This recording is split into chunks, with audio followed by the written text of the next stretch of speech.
Dần đã chạy tôi lại tiếp tục nuôi cây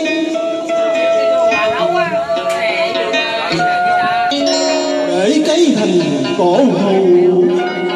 lúa mùa cho mình núi cũng dài bóng.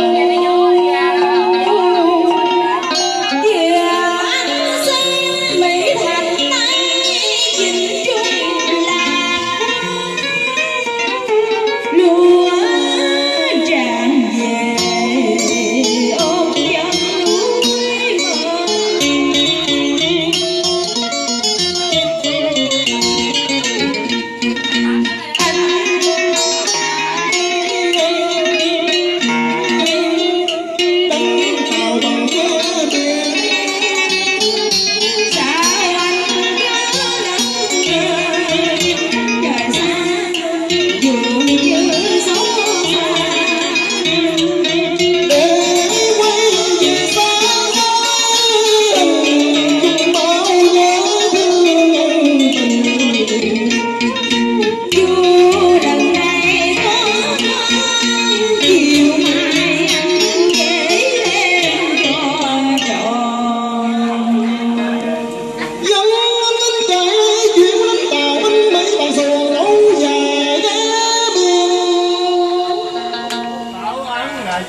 rừng sâu sống tình bao lạc mà ngày xưa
chỉ biết đánh để trả thù bỏ đường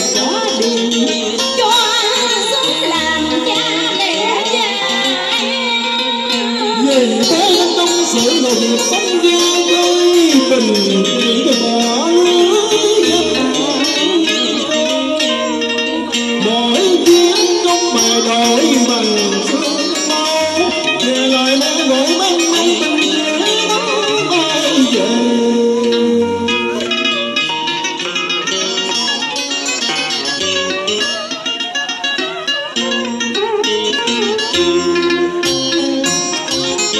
Từng cơn khói dạt lên biển chiều ơi đẹp quá như những cây mắm ai trồng trên bể quê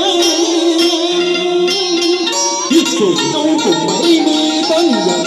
chìm dưới đáy sông khi mặt nước đã chảy theo chuyện quê nhân nói nghe hồng hỏi có sức hút dịu gì làm gây mất lòng người quen chỉ một lúc trời nhỏ nhỏ mà giàu chuyện anh hùng sẽ chẳng hết chuyên công thương anh em chẳng rồi chẳng lời than mà chỉ đợi anh kể chuyện quê nhà.